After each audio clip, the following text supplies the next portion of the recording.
네, 오늘의 특징주 아무래도 뭐 지금 시장의 분위기를 담고 있다 이렇게 봐도 될 것 같은데요. 어떻게 네. 보세요? 예. 시장이 오늘 그리 좋지가 않잖아요. 예. 항상 시장이 좋으면은 강하게 움직이는 종목들이 특징주 전반적으로 다 포진이 되어 있는데 오늘 같은 경우에는 시장이 그리 좋지 않다 보니까 각 경제 방송사에서 선택한 종목들이 상당 부분 상회한 게 아닌가 그렇게 생각을 합니다.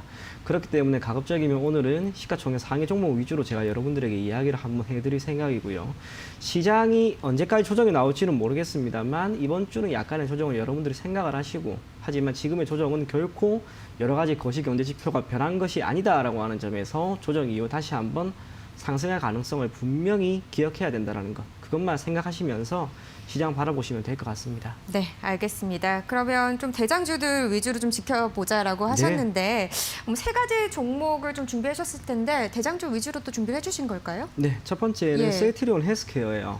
제가 셀트리온 그룹주에 대해서 뭐 주식 공장이든 다른 어디에서든 계속 좋은 이야기만 분명히 해드렸습니다. 네. 그런데 주가가 3거래일 연속으로 크게 떨어지다 보니까 여기에 대해서 어떻게 할 것인가 라고 하는 부분 그걸 한번 이야기를 해드리려고 오늘 가지고 왔는데 지난주에 셀트리온 그룹이 코로나19 치료제에 대한 결과가 나왔습니다. 결과가 나쁘지 않았어요. 그러니까요. 그런데도 불구하고 주가가 밀렸다라고 하는 것은 저는 크게 두 가지인 것 같습니다. 첫 번째로는 기대감이 역시 사라졌기 때문에 주가가 밀린 것이다라고 하는 게 첫 번째이고요. 또 하나는 아직까지 보완이 조금 필요한 부분이 있다라고 하는 것. 저도 이야기를 한번 들었는데 그 통계적으로 결과값을 검증하기 위한 P밸류죠. P밸류 값이 조금 높게 나왔더라고요. 물론 이것은 샘플 수를 크게 늘려나가게 되면은 P밸류 값이 현저하게 줄어들 수가 있습니다. 다르게 표현을 하면은 샘플 수가 지금은 조금은 적었기 때문에 이 결과에 대해서 조금 더 지켜볼 필요가 있다라고 하는 것이 시장의 전망이 아닌가 그렇게 생각을 합니다만 그래도 지금 셀트리온이 계속해서 코로나19 치료제에 대한 이야기를 계속해서 해왔고 그 결과 또한 우리가 어느 정도 알고 있습니다. 그렇다면 지금 구간에서 혹시나 셀트리온의 이 코로나19 치료제가 더 많은 보완이 필요하다라고 하는 것 첫 번째 가정이라면 주가가 여기에서 크게 밀리진 않을 거예요. 반대로 문제가 없다라고 한다면 주가는 여기에서 바로 급등이 나와서 1월 12일에 기록한 177,100원을 모두 돌파해버릴 수가 있습니다. 그걸 감안한다면 지금은 우리가 셀트리온에 대해서 전반적으로 긍정적인 시선으로 역시 바라볼 필요가 있지 않을까라는 게 저의 생각입니다. 15만 원대를 형성을 하고 있는데 리스크를 안아야지 당연히 투자에 따른 기대 수익을 얻을 수가 있겠죠. 그렇다면 지금 구간에서 여러분들이 한번 분할 매수 관점으로 천천히 접근해 보셨으면 좋겠고 지난번에 이야기해드렸던 것처럼 셀트리온 헬스케어 같은 경우에는 계속해서 한번 가지고 가보자라는 것. 적어도 상반기 특히 실적이 어느 정도 나오는 시점이라고 예상이 되는 6월 또 9월 정도까지는 여러분들이 셀트리온 그룹주는 계속해서 가지고 가면서 주가 흐름을 지켜보는 것이 좋지 않을까 그렇게 생각이 됩니다. 네, 뭐 어쨌든 뭐 말씀하신 것처럼 임상 이상 결과가 나왔을 때 오히려 주가가 미리 선반영돼서 그런지 좀 빠지는 네. 모습이었는데 네. 또 오늘 그 검증서 결과가 이제 발표가 된다는 소식이 들리면서 또 조금 작용을 하는 게 아닌가라는 생각도 들거든요. 근데 조금 네. 궁금한 부분이 있는 게요. 좀 바이오주들의 전반적인 이 상향 편준화가 그러면 이런 소식들로 이루어질 수 있는지 아니면은 그냥 셀트리온에만 국한된 호재로 남겨질지 이런 부분도 조금 궁금하긴 하거든요. 전반적으로 시장 상황을 한번 쭉 보게 되었을 때 예. 지난해가 되었죠. 이제 코로나19가 터진 이후로 제약 바이오주들이 조금씩 전부 다 움직였습니다. 진단키트에 대한 이슈가 있든 뭐 백신이든 치료제가 있든 당시에 2월, 3월 또 장기적으로 보았을 때 한 6, 7월까지는 제약 바이오주가 분명히 좋았습니다. 하지만 지금은 코로나19 치료제가 되든 백신이 되든 또는 기타 자신들이 가지고 있던 파이프라인을 보유한 기업들의 주가 상승만 나오고 있는 것 같아요. 만약 제약 바이오 섹터의 흐름이 모두 좋았더라면 코스닥 지수의 상승이 크게 나왔어야 되는데 예. 여러분들이 아시는 것처럼 상대적으로 코스닥 지수의 상승이 코스피보다 낮았다라고 하는 것. 그것은 결국 제약 바이오 섹터 안에서도 선택적인 기업들의 주가만이 좋은 흐름을 보이고 있다. 그렇게 생각하시면 될 것 같습니다. 약간 제한적일 수도 있다 이렇게 네. 보시는 거네요. 네. 네, 알겠습니다. 자, 다음 종목으로 넘어가겠습니다. 어떤 종목 살펴볼까요? 네, 한국경제에서 선택한 유니온 머티리얼인데 2018년이었죠. 이제 무역 분쟁이라고 하는 이슈가 시장에 악재로 작용을 하면서 대한민국의 주식 시장이 매우 좋지 않았습니다. 예. 19년까지 계속해서 좋지 않았고 기저에는 미국과 중국의 무역 불균형이라고 하는 한 가지 이슈가 있었습니다. 매우 시간을 조금 거슬러 올라가면 2000년이었던 걸로 제가 기억을 해요. 중국이 WTO에 가입을 하고 난 다음에 미국이라고 하는 시장을 하나의 수출 주도국으로 선택을 하였고 그렇게 성장을 하는 가운데 경제 성장률이 무려 연평균 8% 이상을 유지하게 됩니다. 서프라임 모기지 사태가 터졌을 때도 중국 같은 경우에는 양의 경제 성장률을 기록한 정말 유일한 국가였는데 2014년에 약간 꺾였죠. 그 기저에 있었던 게 미국이 조금씩 이 중국으로부터 얻게 되는 무역 불균형을 해소하기 위한 하나의 움직임이었다는 것. 구체적으로 중국 같은 경우에는 미국이라고 하는 국가로부터 연간 5천억 달러대 수준의 수익을 창출하고 있고요. 미국 같은 경우에는 1,000억 달러대 수익을 창출하고 있습니다. 무역 불균형이 심하죠. 환율이 1,000원 정도라고 가정을 한다면 거의 하루 기준 1조 정도의 손실을 보고 있는 게 미국입니다.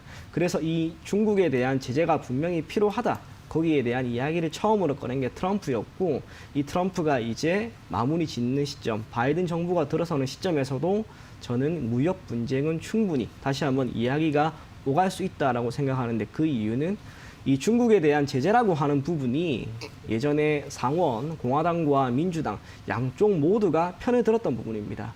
아무래도 무역 불균형이 이렇게 심화되는 것에 대한 제재가 필요하지 않다면 미국 경제는 조금 더 휘청거릴 가능성이 있겠죠. 그렇기 때문에 앞으로도 적어도 몇 년 동안은 중국에 대한 제재가 가해질 것으로 생각을 하고 미중 무역 분쟁이라고 하는 한 가지 변수는 시장을 누를 수 있는 악재로서 얼마든지 작용을 할 수 있다는 점 여러분들이 생각을 하시면 될 것 같습니다. 미중 무역 분쟁 수혜주라고 손꼽히는 게 바로 이 유니언 머티리얼인데 주가가 예전에 비해서 탄력적으로 움직이지는 않습니다. 이유는 미중 무역 분쟁이 최근에 크게 이슈가 되었던 적이 없었죠. 하지만 다시 한번 이게 이슈가 된다면 유니언 머티리얼의 주가 상승은 조금 더 나올 가능성이 분명히 있다는 것. 하지만 주가 상승이 나온다 하더라도 주가의 민감도라고 하는 부분은 예전과 같은 충격은 크지 않을 것이라 생각하는 만큼 3,900원 정도에 있는 지금 구간에서는 대략 5,000원 정도까지만 여러분들이 보시고요. 혹시나 주가가 만약 밀려서 대략 3,000원 정도로 이탈하면 그때는 모두 정리하는 방향으로 가시면 될 것 같습니다.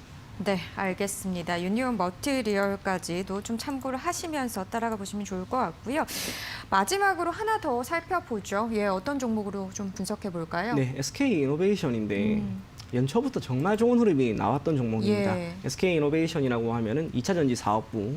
이 2차 전지 사업부라고 하는 것은 현재 시장에서 가장 핫하고 가장 뜨거운 섹터이기 때문에 거기에 따른 수혜를 고스란히 주가 상승으로 이어지게 된 것 같고요. 또 하나가 이제 유가죠. WTI를 기반으로 하고 있는 국제 유가가 반등을 하다 보니 정유 섹터에 속해 있는 이 SK 이노베이션과 S-오일의 주가가 고스란히 반등을 하고 있습니다. 두 가지 상황이 모두 다 주가에 긍정적으로 영향을 미친다라고 하는 점인과 동시에 2차 전지 사업 부분에 대한 미래 전망, 또 여기에서 나타날 전기차의 본격적인 상용화가 이루어지게 되면 SK 이노베이션은 실적 개선이 매우 뚜렷하게 나올 수 있는 기업이 아닌가 그렇게 생각을 하고 국제 유가는 아직은 물음표입니다. WTI 기준으로 50배럴당 50달러 수준이 넘는다 하더라도 이 달러 인덱스가 계속해서 약세를 보이지는 않을 거란 말이에요. 비록 미국이 경기 부양책을 어느 정도는 내어놓는다 하더라도 특정 시점에 맞추어서는 금리를 인상을 하거나 자산을 매각하는 테이퍼링을 분명히 시행을 할 겁니다. 그렇다면 국제 원자재 가격은 조금 더 조정을 받을 수 있다는 것. 또 하나 생각할 것은 지금 전기차라든지 수소차라든지 자동차 같은 경우에는 주된 동력원이 조금씩 바뀌고 있죠. 더 이상 원유가 아니에요. 원유에서 조금씩 탈피하려고 하는 움직임이 있다 보니까 국제유가가 계속해서 상승하기 위해 필요한 수요 측면에서의 충격이 결코 강하지가 않습니다. 그렇다 하더라도 SK 이노베이션이 연초부터 이렇게 주가 상승이 매우 뚜렷하게 나왔다라고 하는 점과 국제유가의 상승이 현 시점에서 조금 더 이어진다면 주가는 지금의 조정 이후 다시 한번 갈 수도 있는 국면이다라고 생각이 되고요. 25만 원 정도로 형성을 하고 있는 주가인데 개인적으로 1월 11일 기록한 31만 원대는 무난하게 돌파를 할 거라고 봅니다. 물론 시장이 언제 턴을 할지는 아직은 지켜봐야겠지만 장기적인 관점으로 본다면 SK 이노베이션 연초부터 오른 종목이기 때문에 가급적이면 35만 원 정도까지는 여러분들이 지켜보시고 뜻하지 않은 악재로 주가가 혹시나 밀렸을 때는 대략 22만 5천 원 정도를 손절 가격으로 잡고 대응하면 괜찮지 않을까 그렇게 생각이 됩니다. 네, SK이노베이션까지 좀 지켜봐야 되는데, 근데 한 가지 좀 이슈가 있잖아요. LG 에너지 솔루션하고 SK이노베이션하고 지금 침해 소송 이제 최종 판결을 앞두고 있기도 한데 이런 부분들은 큰 영향은 없을까요? 결과는 어떻게든 나와봐야 됩니다. 예. 만약에 주가라고 하는 것이 이러한 불확실성을 가지고 있는 상황이라면 계속해서 약세 국면에 놓이게 되겠지만 지금 주가가 하락하고 있는 것은 시장이 약간의 조정이 나왔기 때문인 것 그렇기 같아요. 때문에, 그렇다면 결과에 대해서는 우리가 굳이 지금 시점에서 생각할 필요는 없고 결과가 나왔을 때 대응해도 괜찮지 않을까 그렇게 생각을 합니다. 네, 흐름은 계속 따라갈 필요가 있지만 너무 앞서서 생각할 필요까지는 네. 없다라는 말씀으로 드리네요. 알겠습니다. 자, 이렇게 SK이노베이션까지 알아봤네요. 오늘 말씀 고맙습니다.